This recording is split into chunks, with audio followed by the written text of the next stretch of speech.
Legislative Coordinator in the Office of the City Clerk, and I'll be running us through our presentation for the Citizen Appointment Open House for 2022 to 2026.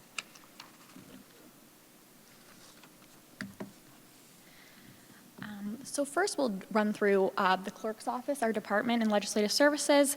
The City Clerk's Office is responsible for the statutory duties of the municipal clerk and duties under the Vital Statistic Act, Marriage Act, Freedom of Information Act, Planning Act, and Municipal Act. The office also manages the city's records, conducts municipal elections, prepares council and committee agendas and minutes, and administers the provincial offenses court and administrative penalty system.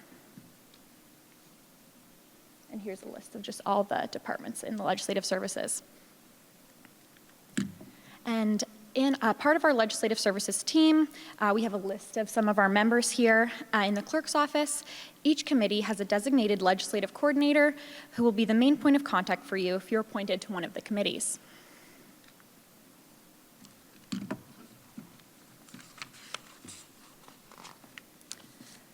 Here we have a glance at the committee structure. The breakdown. This is just a quick look to show which committees report to who.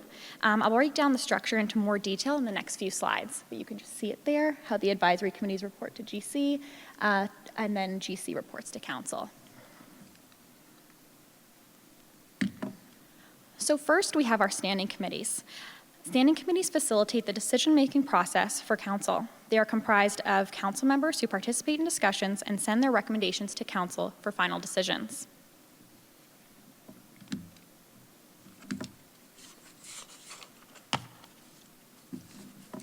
Next, we have our advisory committees, which make recommendations related to specific topics and/or areas of interest. The recommendations are considered by general committee and then sent to City Council for final decisions. On November 16th, Council directed the Clerk's Office to review the advisory committee structure and report back in January 2023. Due to the review, the application period to be appointed to advisory committees of Council has become a two-phase approach, beginning today. The second phase will be delayed until late January 2023, early February 2023. The City of Mississauga is currently seeking citizens to sit on the following committees, local boards, and authorities for the term of office until November 14th, 2026. Here's the list of the following committees. We have the Accessibility Advisory Committee, the Heritage Advisory Committee and its subcommittees, a Committee of Adjustment, GTAA Consultative Committee, Mississauga Arts Council, Mississauga Public Library Board, Property Standards Committee, and Mississauga Appeal Tribunal. The remaining advisory committees will be included in the review. The list of available committees may change based on the review and council's decision. The application process for phase 1 will be discussed later in the presentation. Positions on these committees for citizen members are appointed by council via recommendation from the interview panel. The composition of each advisory committee is set out in their individual committee terms of reference, which are located on the committee homepage at mississauga.ca. For example, an advisory committee may be comprised of one or more councillors and a number of citizens appointed by council, as well as internal staff who represent different departments across the city and external stakeholders, such as the Region of Peel, Peel Regional Police, etc. Next, we have the subcommittees. Each committee has the potential to require subcommittees throughout their term. Subcommittees can be created to deal with specific and specialized projects. Members of the subcommittees are appointed from their parent advisory committee. The only exception to this is the subcommittees for Heritage Advisory Committee, which both require appointment by council as they require different membership from the parent committee. These subcommittees are Meadowvale Village Heritage Conservation District Subcommittee and Port Credit Heritage Conservation District Subcommittee. It is also important to note some committees may require additional training. Also, depending on the committee or board, committees may meet virtually, in person, or hybrid. So I'm going to take you through the committees that are in our phase 1 for tonight. First, we have the Mississauga Accessibility Advisory Committee, which reviews municipal policies, programs, and services to make the city more accessible to all citizens. It provides advice and suggests actions to help support the city's accessibility goals and has possible subcommittee meetings. The operations of the committee are in line with the Accessibility for Ontarians with Disabilities Act. There are 9 to 12 citizen positions available, and the committees usually meet the third Monday of the month, 5 to 6 times per year at 2 p.m. One special requirement of this committee is that a majority of its members shall be persons with disabilities. A variety of types of disabilities may be represented, such as persons with physical disability, visual, speech, hearing, use of wheelchair or assistive device, cognitive disability, intellectual impairments, perceptual learning disability, and mental health issues. Next, we have our Heritage Advisory Committee, which makes recommendations about heritage properties and cultural heritage landscapes in the city, including identifying properties and research. There are 12 citizen positions for this committee. The committee usually meets on the second Tuesday of the month at 9:30 a.m.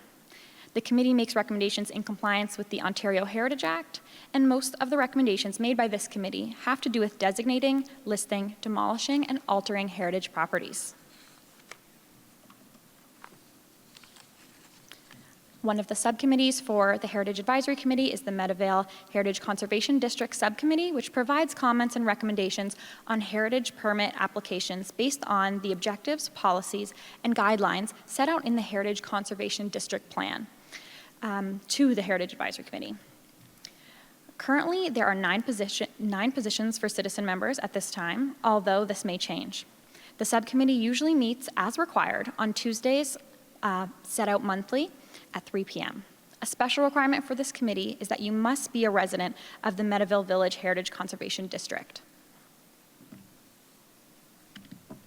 The next subcommittee of Heritage Advisory Committee is the Port Credit Heritage Conservation District Subcommittee, which provides comments and recommendations on heritage permits based on objective policies, guidelines set out in the Ontario Heritage Conservation District Plan to the Heritage Advisory Committee.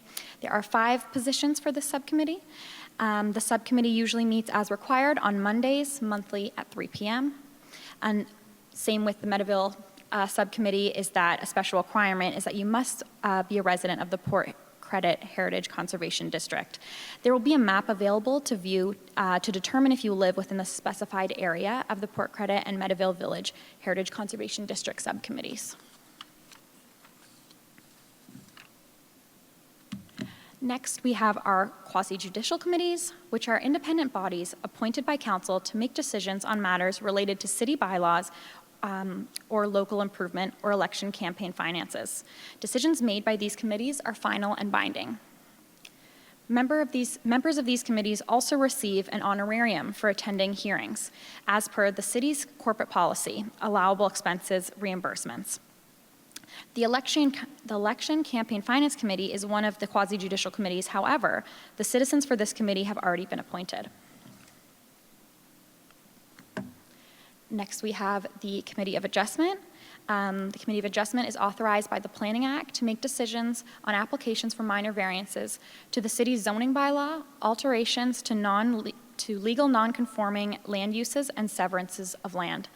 Meetings run on average to 2 to 3 hours in length. The committee has 7 citizen member positions, and the committee usually meets on Thursdays weekly at 1 p.m. and occasionally 3 p.m. if required. It is also important to note that members are also required to participate with on-site inspections prior to consideration of an application, additional time commitments of approximately a half day per week.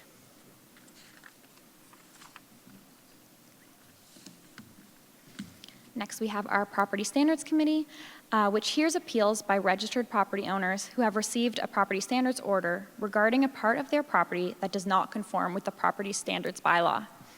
Authorized by the Building Code Act, and the hearings are operated according to its rules of practice and procedure. This committee has 5 positions. Dates for this committee are set aside on the 3rd Monday of the month if required. 3 of the members will make up the Committee of Revision, which I will speak to next.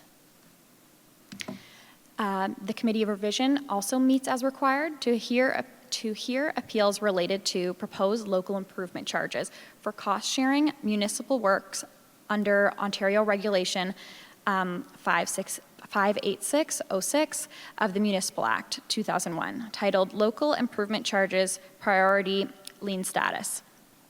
There are 3 positions. The membership of this committee is comprised of 3 members of the Property Standards Committee.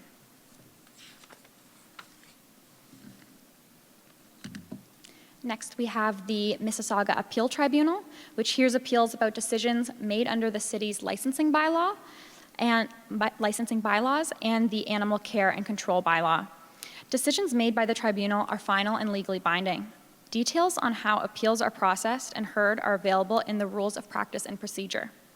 This committee has 5 positions and is supported by external counsel. Hearing dates are set aside on the 4th Tuesday of the month if required. Members of the tribunal will also sit on the Incidents in City Facilities Committees, which will be next. So the Incidents in City Facilities Committee meets as required to hear appeals of notices of trespass related to incidents in city-owned facilities. The membership of this committee is comprised of members of the Appeal Tribunal. This committee has 5 positions.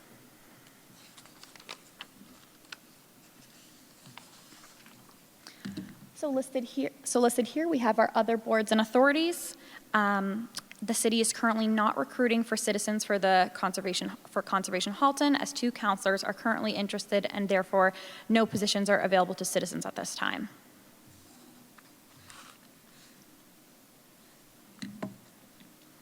Next, we have the Greater Toronto Airport Authority Consultative Committee, which will provide a consultative communication forum for elected officials, industry, and community stakeholders to meet with Greater Toronto Airport Authority, the GTAA. Management of other aviation community representatives, the committee will discuss and provide feedback on issues relating to the ongoing operation of Toronto Pearson International Airport, the activities of the GTAA. This committee has 1 position. The committee usually meets on Tuesday quarterly at 4 p.m.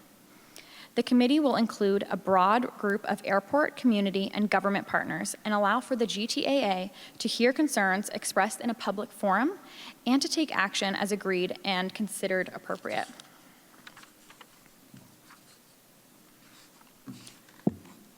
Next, we have the Mississauga Arts Council, which was established in 1981 and is a nonprofit registered charity governed by a board of directors. Their mission is to foster and develop support and champion a vibrant, dynamic arts community in Mississauga through services and grants to enrich the lives of its citizens. This committee has 1 position, and it usually meets on the 2nd Tuesday monthly, late afternoon or early evening. Next, we have the Mississauga Public Library Board. The board discusses and sets library-related policies, advocates to the province, and contributes to the library budget before it is tabled by council. The Public Libraries Act is taken into account through their meeting outcomes. The board requires 5 to 9 members, including 2 members of council. This board usually meets on the 3rd Wednesday monthly at 5:30 p.m. The board is specifically responsible for providing strategic policy direction for the library system, holding regular meetings, and submitting budgetary estimates to council for approval.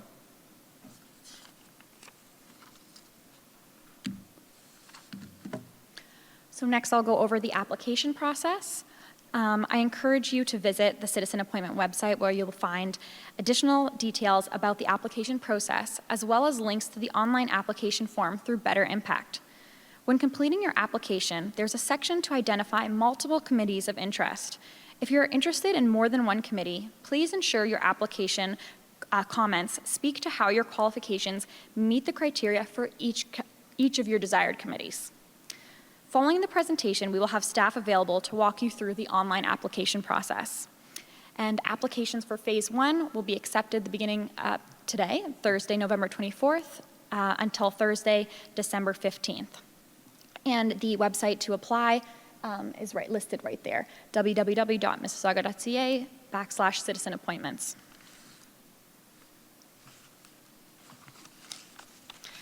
An important thing to note is in order to sit on one of the city's committees, candidates must meet the following qualifications. Candidates must be a Canadian citizen, except for permanent residents may apply for the Mississauga Public Library Board. So if you would like to apply to the Public Library Board, you can be a Canadian citizen or a permanent resident. But for all other committees, you must be a Canadian citizen. You also must be a Mississauga resident or business owner, minimum of 18 years of age. You must not be a City of Mississauga or Region of Peel employee. You must provide proof of full vaccination, which would be 2 doses, or have a confirmation of a CREED or medical exemption in accordance with the Volunteer Management Program standards. Additional qualifications may be required for some committees.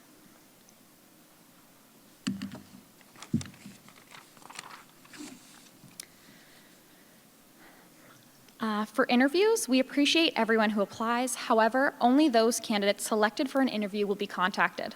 The interview panel will be comprised of the legislative coordinator for the committees you're applying for and members of council.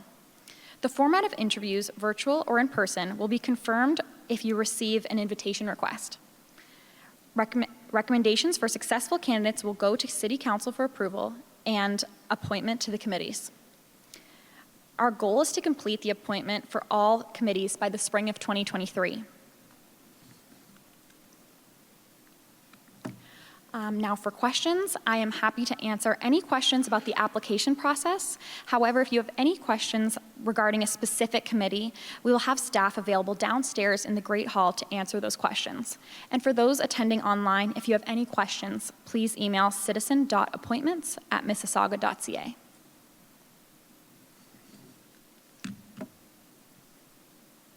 And I believe the mics for the podium are available if anyone would like to, if anyone has a question.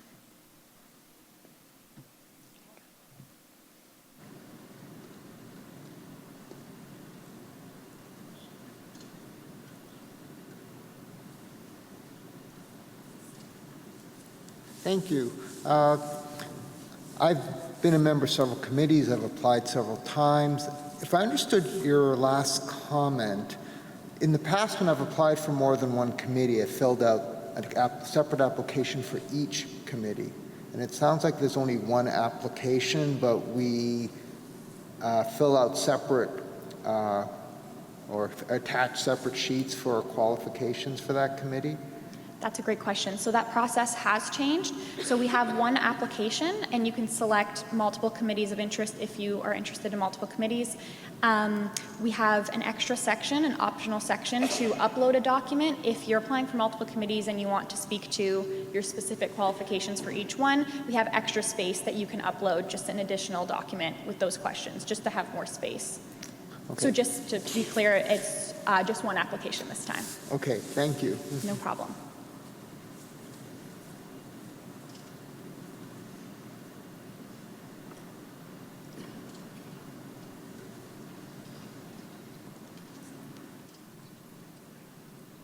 Oh, and just to add to that question, you also will have the opportunity on the application to rank your committees of interest, which ones you're interested in more, and if you're only interested in one committee, we just ask that you list it 3 times. We'll be able to take you through the application downstairs if you'd like to take a look at it, but you'll be able to note to us which ones you're most interested in. Sorry, go ahead. Hi, so what if we apply for one position and later on change our mind and want to apply for another committee? So can we apply again as a new application for the other committee we are interested in? Sorry, could you just repeat the beginning part again? Yeah, you said for different committees, now we have just one application. So today morning I applied for one committee, but what if I change my mind and I'm interested in another committee? So will I be applying again for the other one I'm interested in now as well? Hi, so if you do plan to change your mind, you can email the citizen.appointments@mississauga.ca, and then we'll make that change on your application directly in the system. Okay, thank you so much. Hello. Hi. Hi. I went on the online application today, and it asked me to sign in. So I created an account on that website, and so it only told me I could apply for 3. So that's it for the online application. Are you saying that I can apply for more than 3? So at the top of the application, there's a general interest section, and it lists all of the committees that we're accepting applications for. So at the top, you'll just click all of the committees you're interested in.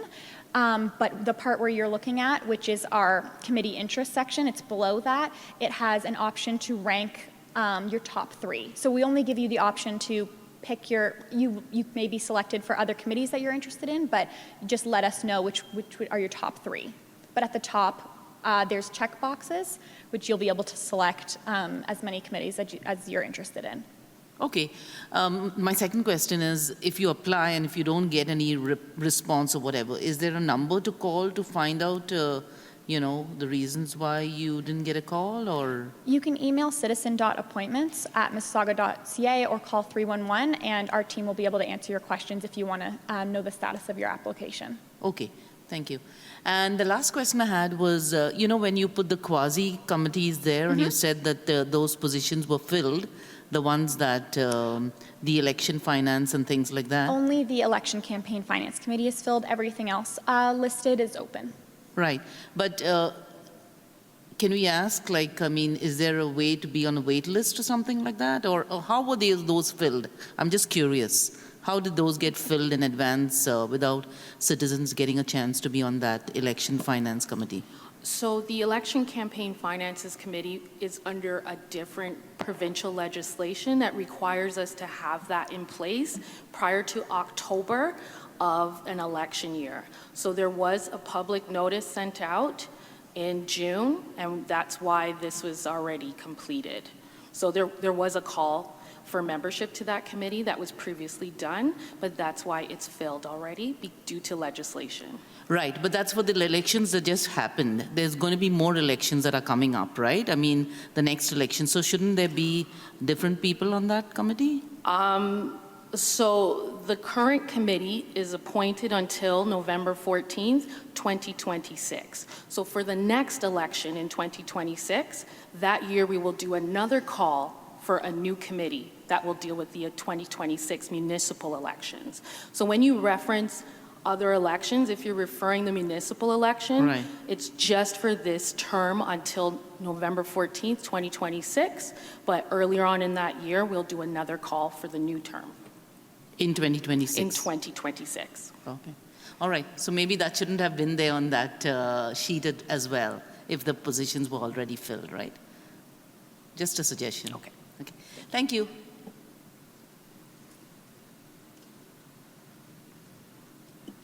We do have an online question from an online viewer. We have 2.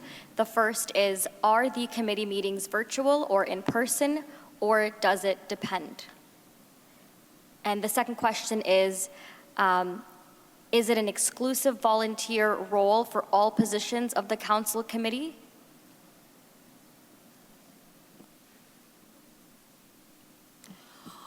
As of currently right now, standing committees, so those are the committees that only have a membership of council, those committees are available in a hybrid format, so that is where people can participate virtually or in person. So the citizen rep committees right now have been virtual since the beginning of the pandemic. There will be a report going to the December 7th council for council to make a decision going forward with respect to the format of our advisory committees as well as the standing committees.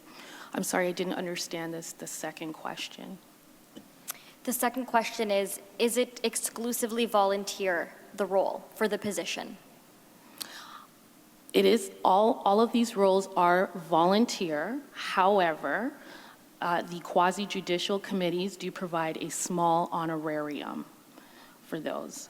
So I think that's the difference for that. There's also expenses. So for example, we do have some committees that require some work where you may need to get your mileage reimbursed. So we do have a city policy that speaks to that.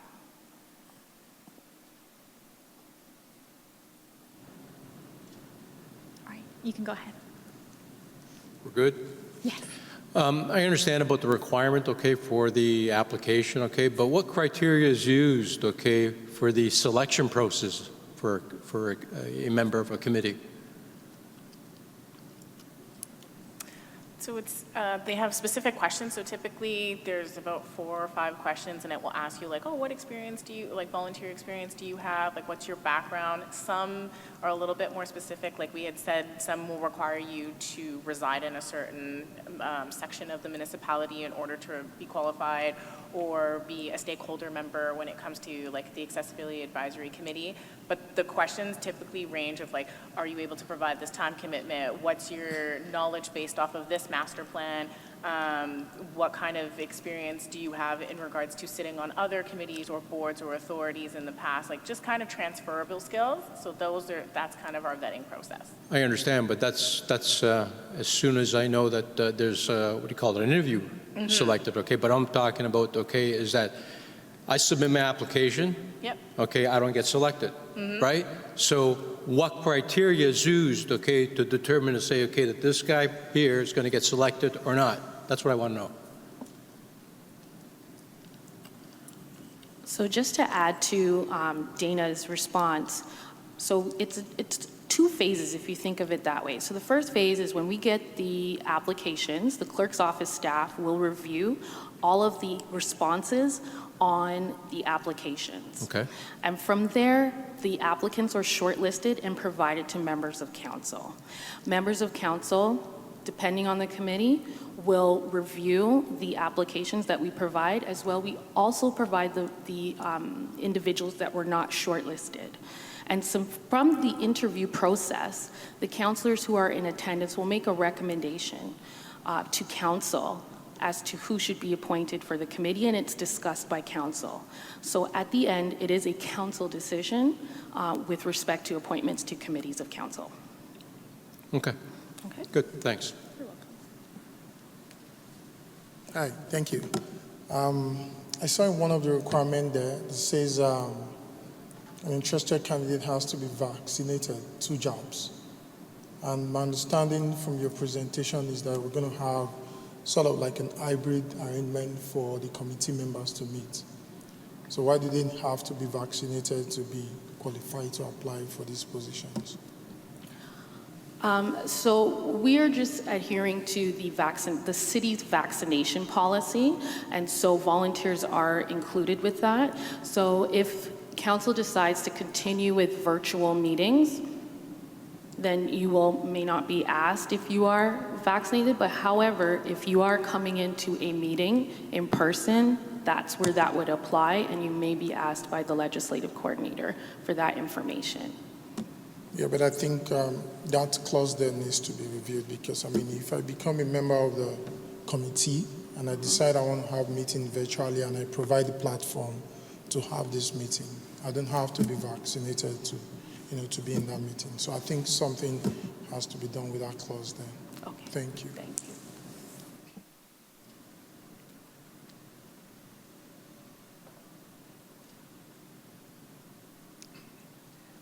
Do we have any more virtual questions? No more virtual questions. Does anyone in the audience have any more questions? Feel free to come up to the podium.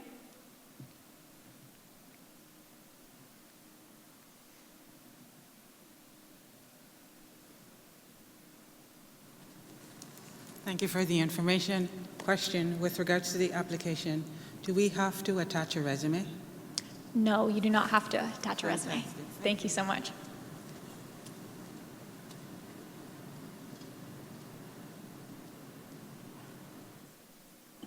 We do have one virtual question. It says, I will be a citizen member before the deadline date. Can I still apply? Sorry, I didn't hear the question, but I believe that the answer is yes.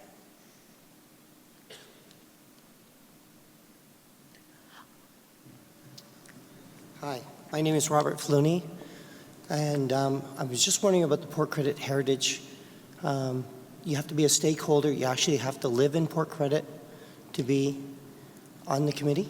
Yes, you have to live in the Port Credit Village Heritage Conservation District area within the plan.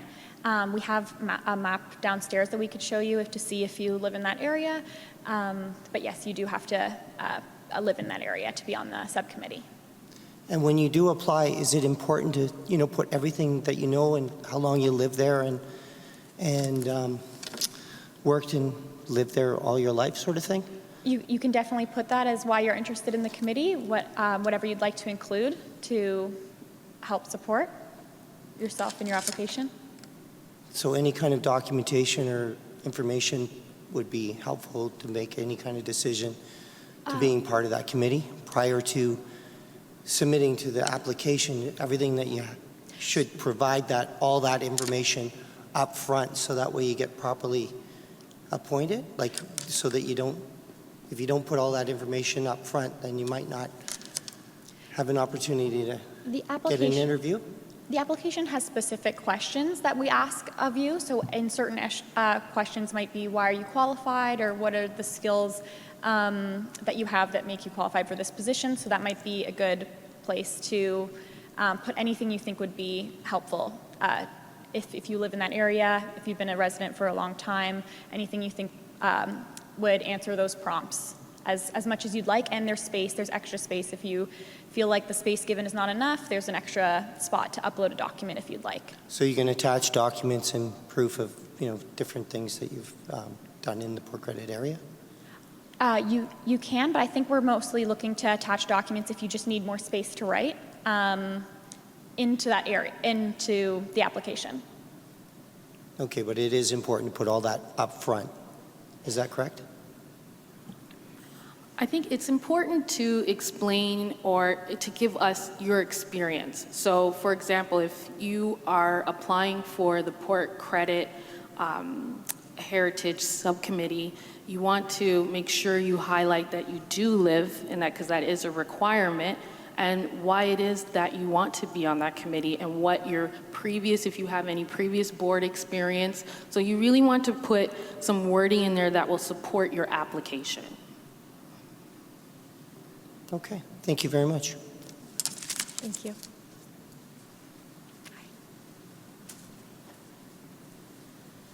Hi, thank you. First of all, before I ask my question, can you confirm this is for 3-year terms, these positions? A 4-year term till November 14th, 2026. Okay, so in the case that someone is not able to fulfill the full term, what happens, and they have to leave, what happens to the position? Does it get filled by someone on the wait list, or will that be left unfilled? So if someone resigns midterm, we have a corporate policy on how we fill these vacancies. So we would either review from previous applications from this application period, or if there's a need, we would post the call for membership again for that committee, for that vacancy. Where would that be on? There is I guess I'm just not familiar with that page. There will be a public page where someone who really wants to get in, if there's an opportunity, they can just monitor it? Yes. The Citizen Appointments webpage at mississauga.ca/citizen appointments. You will be able to see any vacancies that we have, and it'll take you to an application portal for Better Impact. Okay, and is there, one last question, is there a mailing list that someone could subscribe to in case they don't want to visit that page once a week? We currently don't have that, but that is a great idea. I know it's being looked at to have an alert system set up so that you can subscribe to that, but that's not available at this time. So I would encourage you to regularly check that page to see. Usually when we do put a posting up, it's for about 3 weeks. So if you check every 3rd week, then for sure it won't get past you. Okay, thank you so much. We do have an online question. The first one is, what is the timeline for interviews, and when would the term be expected to begin?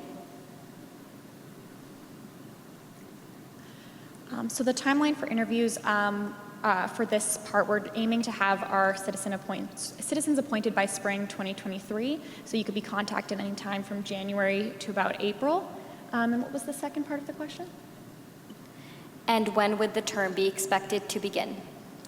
So the term has begun now, but citizens who are currently on the committee are appointed until successors are appointed. So the term for the new committee members would begin once they are appointed by council. The second online question is, when will we know about selection decisions? So only candidates selected for an interview will be advised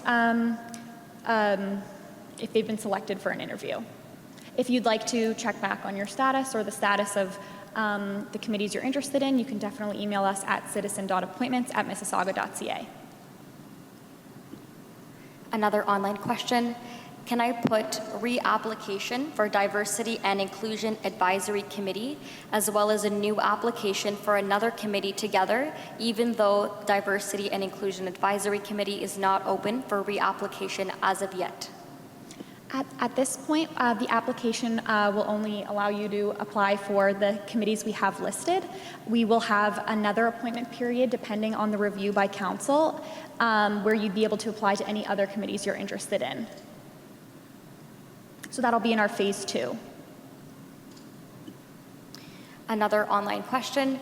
I recently moved to Etobicoke, but I work in Mississauga and lived there most of my life. Would I be given consideration? In order to be a citizen member, you either have to be a Mississauga resident currently or a business owner. So if you're a business owner, you can, but if you just work in Mississauga, you would not be able to. Another online question. How do we know more information about the requirements for each committee? We do have committee homepages on our website, which give a detailed explanation of what the committees do, and you also have the terms of reference linked on those pages, which kind of discusses the mandates, what they look for, what the committee does, any other details, and you can ask the citizen.appointments emails any questions about committees you may be interested as well.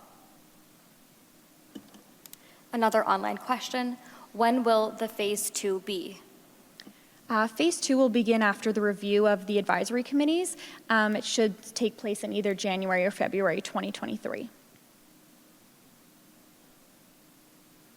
And that's it. And do I have any more questions from the audience?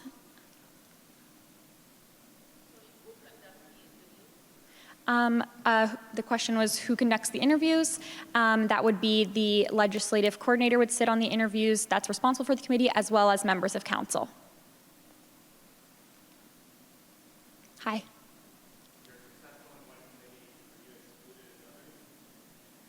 No, any application you, any committee that you select on your application, you'll be considered for.